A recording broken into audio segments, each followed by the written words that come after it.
I just wanted to thank all of you for welcoming me into the Invictus family. It drives me crazy. I mean, Prince Harry founded these games. He's the public face of Invictus. And has anyone from his office bothered to reach out to you? Has anyone bothered to, from Invictus? What happens when an event created to support wounded veterans ends up carrying an incredible $63 million price tag? That question has put Prince Harry, Meghan, and the Invictus Games under a bright spotlight, and the debate just keeps getting louder. For many critics, that huge cost is only the first part of a much bigger discussion. Reports say the 2025 Invictus Games in Vancouver cost around $63 million, while involving 543 veterans. That works out to roughly $118,000 per participant, a figure that quickly grabbed attention and sparked questions about how the funding was used and where such a large budget actually went. Critics didn't waste time comparing Invictus with other programs that share a similar mission. Somehow this balloons from an event that cost $1 million the first year they did to $63 million now. Harry has ballooned the budget from $1 million. It cost $1 million to do it with 400 people. It's now $63 million with an extra 140 people. The American Warrior Games reportedly operate on about $2 million a year, while a comparable competition in Germany has also been reported to run on a much smaller budget, despite hosting nearly half as many participants. Those comparisons kicked off an even bigger wave of criticism, and one question kept coming up again and again. Why did the Invictus Games reportedly cost so much more than similar events? As more people looked at the numbers, the financial debate only became louder. Reports also claimed that direct charitable support to veteran organizations fell by roughly 63% during one period.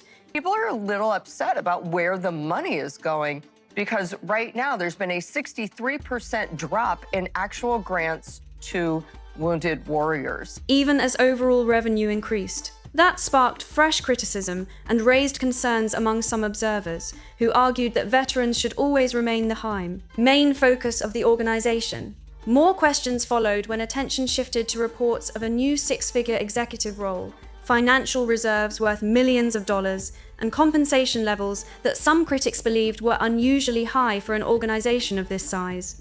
Despite the fact that they have more money in their bank than ever from carryover and in Vancouver. Those reports led some people to ask whether too much of the budget was going toward administration instead of directly supporting the veterans the games were created to serve. The discussion soon expanded beyond Prince Harry, with more attention turning toward the Sussexes as a whole. Reports indicated that about $15 million came from the Canadian government and another $15 million from the government of British Columbia. That put taxpayers at the center of the debate, with many asking a straightforward question. Harry seemed to have left Scott Snow behind. Competed in 2023 Invictus in Dusseldorf. He was injured.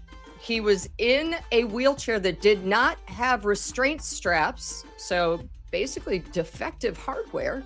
Where is our tax money actually going? As calls for greater transparency grew louder, critics began pointing to documents that included redacted figures and contract details that were not publicly disclosed. That missing information only added to the public's curiosity, leaving many people asking for a clearer explanation of how the funding was allocated and managed. One document in particular drew even more attention. After that initial meeting, bothered to reach out and say, hey, let's help out here. I never heard from anybody, to be honest with you. Some readers believed it suggested that the head of the games may have received compensation through two separate channels. At the same time, there has been no public evidence showing that the Sussexes personally received any of those funds, even as online debate continued to grow.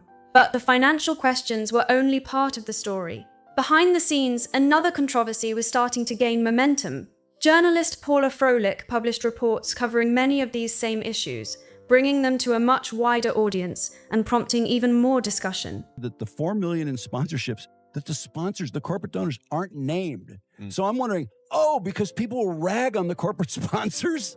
Do they have people giving them money who say, don't use my name? Is that possible? As criticism, unanswered questions, and public scrutiny continued to build, one bigger question began to stand out.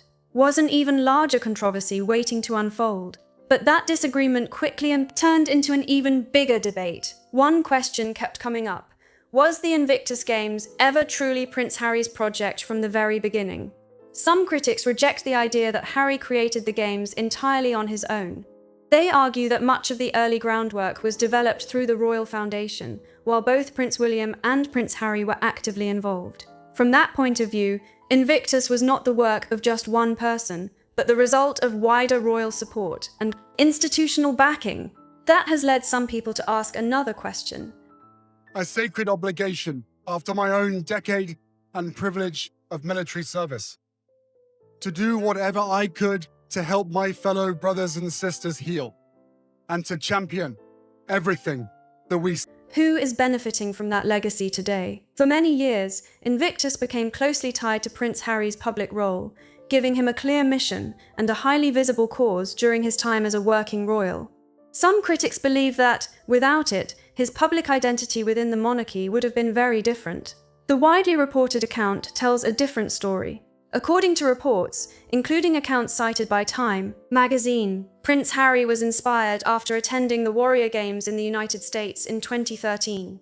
That experience is widely credited with motivating the creation of the Invictus Games and the vision of giving wounded and injured service members an international stage to compete and be recognized. Now, as those different narratives continue to collide, an even bigger question is beginning to emerge. Is this one reason Prince Harry remains so closely connected to the Invictus Games? For many people, the debate is no longer only about who deserves the credit. They are so aware of how the cameras are on them at virtually every moment. They can only play the game for so long, especially Harry. But we also saw those moments when Meghan was literally yelling at him. Some critics argue that the Sussexes became closely associated with a project that earned enormous public goodwill and admiration, while the conversation has increasingly shifted toward questions about spending, accountability, and the reported $63 million price tag. The discussion did not end in Canada.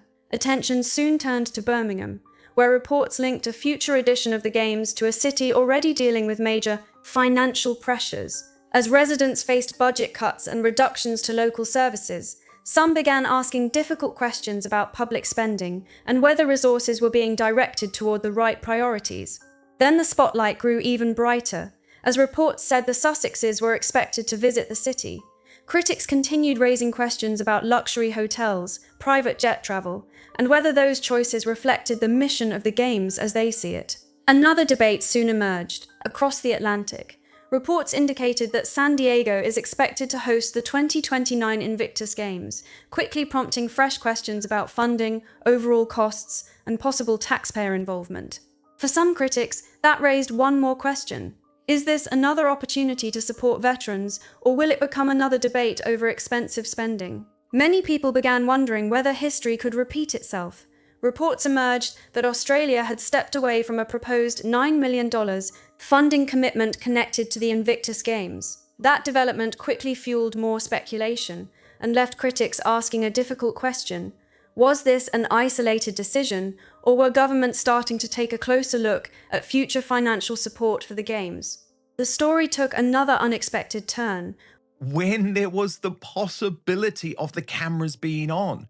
So you can only imagine what it's like when they are in private. When reports suggested that organisers were informed only shortly before Australia's funding decision became public. That detail immediately caught attention and sparked a fresh round of discussion. Some critics pointed to the contrast, asking why one government had decided not to move forward with a major funding commitment, while other governments were still considering investing millions.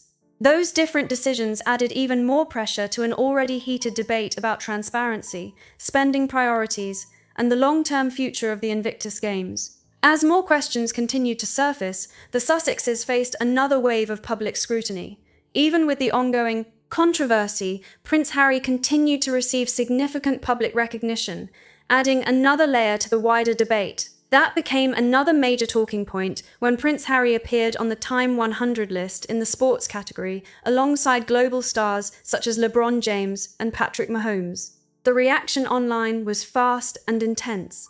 Many people were not just surprised, they openly questioned how the selection process worked and why Harry had been included with some of the biggest names in comments. Sports. Critics also pointed to reported connections between Time magazine's ownership and Better Up, where Prince Harry serves as Chief Impact Officer. Those reports added another layer to the online debate, with some people questioning whether those links should have any relevance to the recognition. If you're interested in Meghan's reported efforts to outshine Harry in this situation, I've already covered that story on my channel. You'll see it on your screen at the end of this video. 4. Some critics, moments like these reinforced a broader belief that Harry's public profile continues to benefit from influential connections and institutional support, rather than being viewed solely through his individual accomplishments. Meghan is there to soak up the limelight. There was a lot of tension from what I heard behind the scenes that it would have been best had Harry just kept her at home. Whether or not people agree with that view, the discussion continued to grow each time another high-profile opportunity appeared. Then another headline grabbed attention and sent social media into overdrive. Prince Harry attended an NBA Finals game as a reported guest of the league commissioner. But instead of focusing on his appearance, many people online noticed something else. Television cameras showed him sitting several rows back, and within minutes, social media users were sharing jokes and memes about where he was seated. Memes quickly spread across social media as viewers compared the TV broadcast to a game of Where's Waldo while trying to spot Prince Harry in the crowd. One comment went especially viral. 8th row for the man, who's 8th in line to the throne. Whether people saw the joke as funny or unfair, it captured the mood that was spreading online and reached millions of viewers in a short time.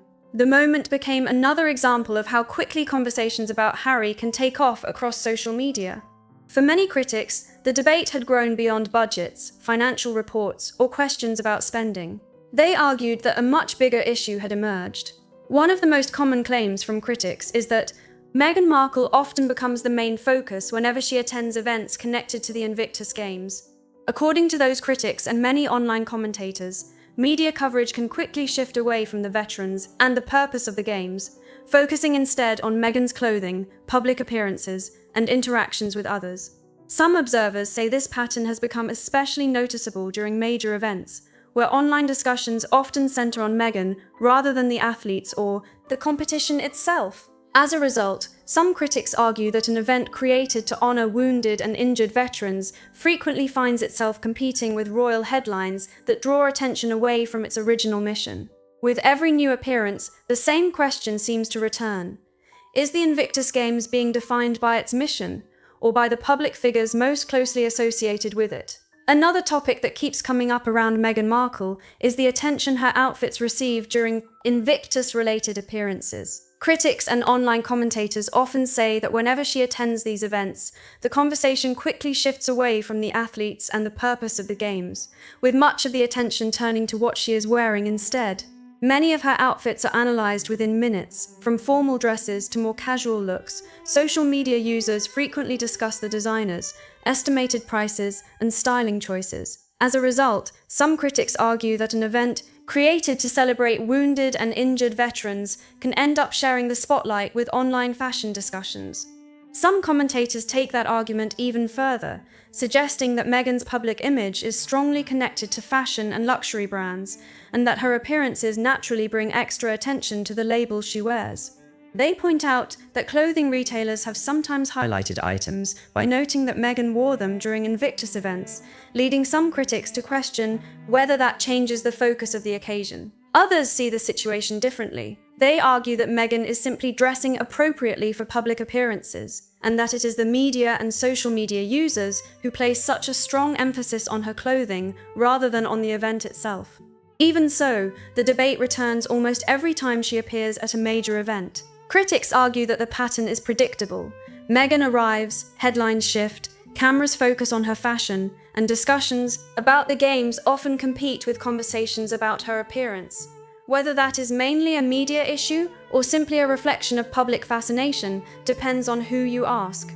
Some people believe the media puts an outsized spotlight on Meghan's wardrobe, while others argue that millions of online users are the ones driving those conversations by sharing photos, videos, and endless opinions.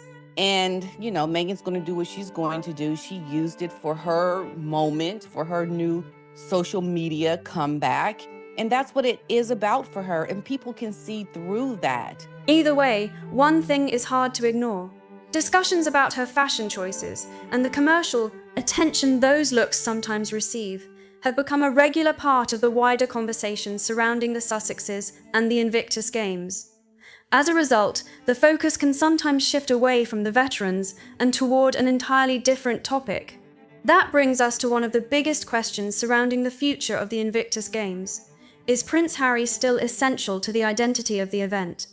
After years of debate over reported financial concerns, criticism about spending, and a continuing public controversy, many people have started asking whether the Games are still closely tied to Harry's role, or whether they have grown beyond any one individual. At first glance, many would say the answer seems straightforward.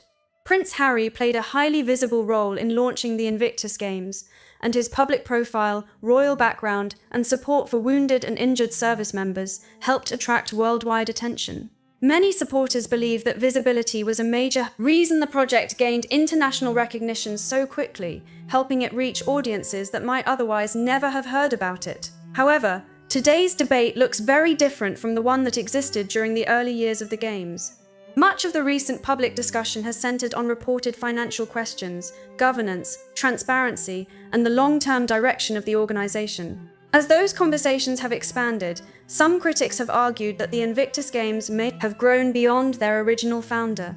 They point to the increasing size of the organization, the involvement of multiple governments, corporate sponsors, charitable partners, and international committees. From that perspective, the Games have evolved into a global institution with its own structure, leadership, and long-term mission. Because of that, some observers believe the event could continue operating successfully regardless of which public figure is most closely associated with it, while others maintain that Harry's connection remains one of its greatest strengths. That difference of opinion continues to fuel one of the biggest debates surrounding the future of Invictus. From that perspective, some critics argue that Prince Harry's role has become more symbolic than operational.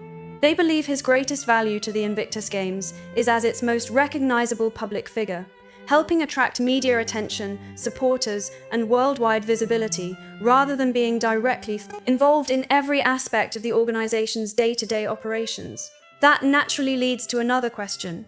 Is that kind of high-profile branding still necessary for the Games to succeed, or has the event become strong enough to stand on its own? I'd love to hear what you think, so share your opinion in the comments below. Do you believe Prince Harry is still essential to the future of Invictus, or do you think the Games have reached a point where they can continue growing independently? It's a debate that continues to divide public opinion, and there are strong arguments on both sides. Supporters firmly reject the idea that Harry has become less important. They argue that he remains the emotional heart of the Invictus Games, pointing to his long-standing support for wounded and injured service members and the personal connections he has built with many competitors over the years. In their view, Harry is more than just a familiar face. They believe he represents the original purpose of the Games and helps keep international attention focused on the veterans who take part. Critics, however, continue asking a different question. They wonder whether every successful organization eventually reaches a stage where it no longer depends on its founder. As Invictus continues to expand through government partnerships, corporate sponsorships, and international events, some observers ask whether that moment has already arrived, or whether Harry's role remains just as important as ever. That question has become one of the most talked about parts of the wider discussion surrounding the Games. Another debate has also continued to follow Invictus from one event to the next. Is the Games still seen primarily as a celebration of wounded and injured veterans, or has it also become a powerful public relations platform? In recent years, many people have noticed that media coverage often extends far beyond the sporting competition itself. Headlines regularly focus on celebrity, appearances, the Sussexes, viral social media moments, and royal-related stories, creating a much broader conversation that sometimes competes with coverage of the athletes and their achievements. That ongoing shift has only added another layer to an already complicated public debate. Critics often point to the way media headlines can focus heavily on Prince Harry, Meghan, and other high-profile guests, sometimes receiving as much or even more attention than the athletes themselves. From their point of view, the Invictus Games have gradually evolved into more than an international sporting competition. They argue that it has also become a major global media event where storytelling, branding, public image, and worldwide visibility all play a significant role alongside the original mission of honoring wounded and injured service members. Even many supporters acknowledge that Invictus now operates in an environment driven by constant media attention. Every public appearance, every photograph, every speech, and nearly every interaction can spread across news outlets and social media within minutes. Prince Harry's Invictus game, you follow the royal Yes. family very, very closely. What's the latest there? He's having a lot of issues. So I did write a piece this week, it was an exclusive, about how there are funding issues. A single moment can quickly become the biggest story of the day, sometimes generating millions of views and thousands of online reactions. Because of that, discussions surrounding the games often grow far beyond the competition itself, creating headlines that continue long after the medals have been awarded. That brings the debate back to its biggest question. Is the Invictus Games still primarily defined by its mission of supporting wounded and injured veterans, or is its public identity becoming increasingly shaped by visibility, celebrity attention, and the people most closely connected to it? Depending on who you ask, the answer is very different, which is exactly why the discussion refuses to fade away. Now, with another edition of the Invictus Games approaching, many of those same questions are returning once again. As preparations continue, conversations about funding, public perception, transparency, media attention, and the long-term direction of the organization have all resurfaced. Each new Games seems to restart the same public debate, with supporters highlighting the positive impact on competitors, while critics continue examining the financial and organizational side of the event. Online discussions have also revived older controversies. Among them is a petition that has called for changes in the leadership surrounding the Games. The petition has circulated for some time and has generated strong reactions from people on both sides of the debate. For supporters, it reflects disagreement over the future direction of the organization. For critics, it represents another sign that questions about the Games continue to attract significant public attention with each passing year. Some viewers have questioned whether that petition had any meaningful impact at all, while others believe it reflected a much deeper frustration that has continued to grow over time. Supporters and critics have interpreted it in very different ways, which only added another layer to an already complicated discussion surrounding the Invictus Games. Whether it changed anything in practice remains a matter of debate, but it certainly kept the conversation alive and encouraged even more people to look into the issues being raised. If you want to explore that story in more detail, I've already put together a full breakdown on my channel. I'll have it linked on your screen at the end of this video, where I cover the background, the reactions, and why it became such a widely discussed topic. There are a lot of details that couldn't fit into this video, so be sure to check that one out if you want the complete picture. But as attention begins shifting toward the next Invictus Games, another question is already taking center stage. Should Meghan Markle attend at all? It's a topic that continues to divide opinions every time a new edition of the Games approaches, and the debate has become almost as predictable as the event itself. Supporters see the situation very differently from critics. They argue that Meghan's attendance is completely natural because she is Prince Harry's wife and has publicly supported the Invictus Games for years. From their perspective, appearing together at the event reflects the public image of the Games today and demonstrates support for the competitors, volunteers, and everyone involved in making the event possible. They also argue that her presence attracts additional international attention, which can help raise awareness of the Games and the stories of the veterans taking part. Critics, however, continue to raise a different concern. They argue that each appearance by Meghan can quickly become one of the biggest stories surrounding the event, with headlines, photographs, and social media discussions focusing heavily on her instead of the athletes. Some question whether that shift in attention changes the public conversation around the Games, while others believe it simply reflects the intense level of interest that follows the Sussexes wherever they go. Either way, the discussion seems to return every single time a new Invictus event is on the horizon, ensuring that the debate remains just as active as ever. And once again, the conversation circles back to the same central question that has followed the Invictus Games for years. Is the event still being defined primarily by its mission of supporting wounded and injured service members? Or has the public discussion become increasingly shaped by media attention, celebrity coverage, and ongoing controversy? Every time a new edition of the Games gets closer, those same debates seem to return, bringing fresh headlines, renewed online discussions, and another wave of questions about funding, leadership, public perception, and the role of the Sussexes. Whether those questions are fair or not, they have become an unavoidable part of the conversation surrounding Invictus. Supporters continue pointing to the positive impact the Games have had on thousands of competitors and their families, emphasizing the opportunities for recovery, community, and international recognition. Critics, meanwhile, remain focused on financial questions, governance, media attention, and whether the event has drifted away from the vision they believe it was originally meant to represent. Those two very different perspectives continue to collide every time the Invictus Games return to the global stage, making the debate just as active today as it has been in recent years. Now I want to hear from you. After everything we've covered in this video, where do you stand? Do you think the Invictus Games are still staying true to their original mission, or do you believe the public conversation surrounding the event has changed too much over time? Do you think the attention surrounding Prince Harry and Meghan helps bring more awareness to the Games, or does it sometimes overshadow the athletes and veterans who are at the heart of the competition? Share your thoughts in the comments below, because I'm genuinely interested in seeing where everyone stands on this topic. If there's another Sussex's story, royal controversy, or headline you've been following and you'd like me to break down next, let me know in the comments as well.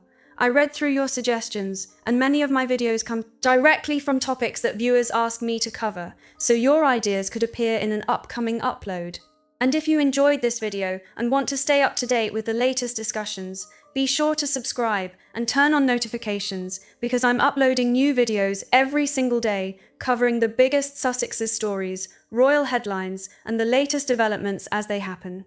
Before you leave, don't miss the videos waiting for you on your screen right now. One takes a closer look at the claims surrounding Meghan reportedly outshining Harry, while the other dives deeper into the Invictus petition and the debate that continues to surround it. Thanks for watching, and I'll see you in the next video.